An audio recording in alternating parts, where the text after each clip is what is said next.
Yeah. You have come out and you have made these statements. So obviously it was very important to you to make these statements. Is there any concern that teams may shy away from you come tomorrow? Why would they shy away from me? Do you have any concerns?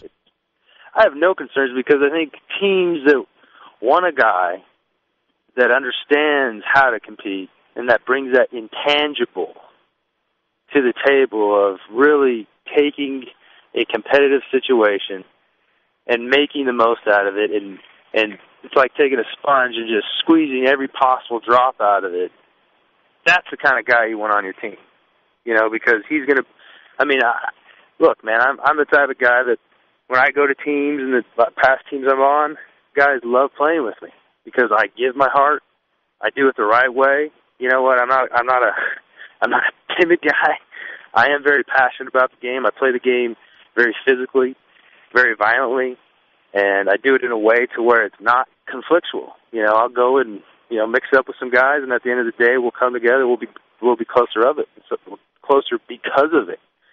And so I think it's going to be the opposite. I think if teams really did take this into consideration, which I don't know how much they will, they would probably be even more excited to bring me in because of the intangible of the perspective that I would bring to that team, because it's only going to help the team, I think, perform better on the field, having that perspective. While I haven't played football at the NFL level, and while I'm not at times terribly coordinated, I agree with you, Brady. I think that generally speaking, you'd be a welcome addition to a team, but now more than ever, I think people would look to you for that type of leadership.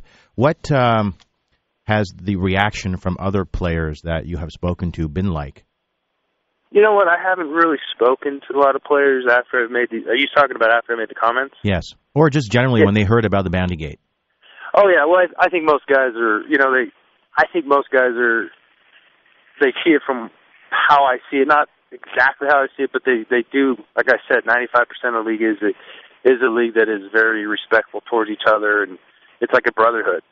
And so I think most guys see it that way. I think a lot of times maybe they're not gonna talk about it in the same way I do and use the exact same words I do, but I think most guys see it that way, and that's what makes the game such a fun game, because you can go out against one of your best buddies and go at each other as hard as possible, and at the end of the day be closer because of it. Know that, hey, you pushed me to be my best, I pushed you to be my best, and regardless of the result, we both benefited. Obviously we'd all want to win, but there's obviously going to be one winner and one loser.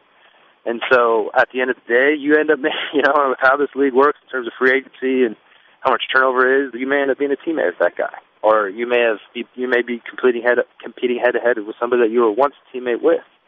And so there is that mutual respect, and there is that brotherhood that exists. So I would say most guys, like I said, 95% of the guys feel that way about competing and have that perspective in the NFL. And that's what makes it such a beautiful game, and that's why it's so highly, that's why... it's the biggest game in all of North America right now, or the United States at least. And so that's what makes it special, is I think most of the guys look at it with that kind of respect, and they compete that way.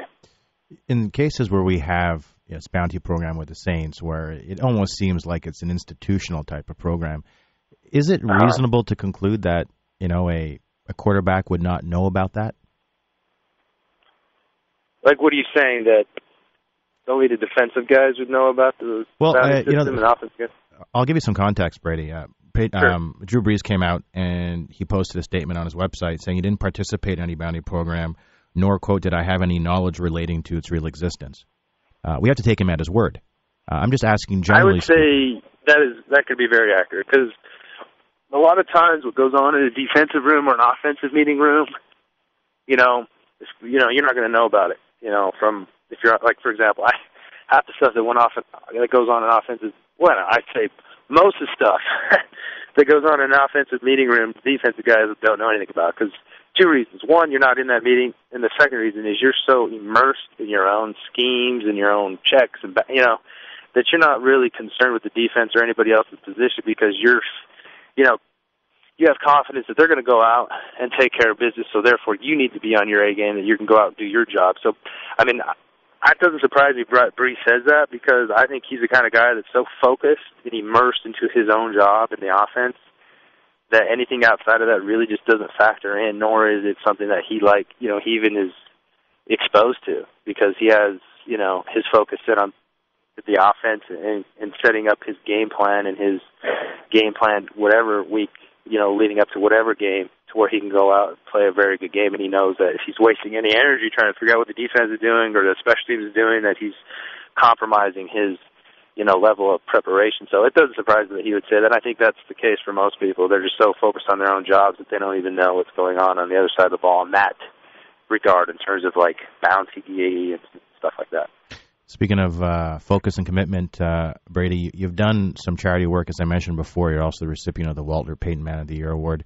Any charitable events that you're working on now? Yeah, every year I have a charity football camp, but I'd like to do it at my hometown in Evanston, Wyoming, and it's sort of a way to give back to the community, because every year the money that we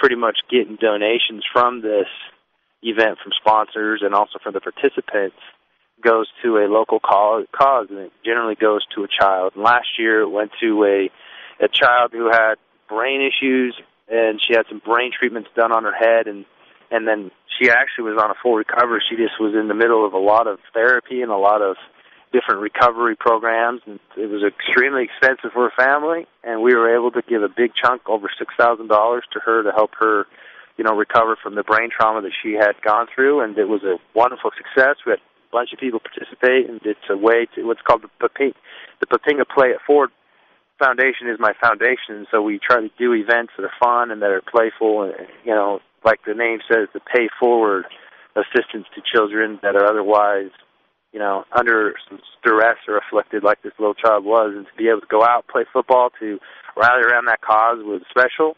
And we intend to do that as many years as we possibly can, especially this year. We're going to do it in the summer, and hopefully we'll have just as much or more of a response from the community, and it'll be a way to rally around another charitable and worthy cause to help out a little child in need.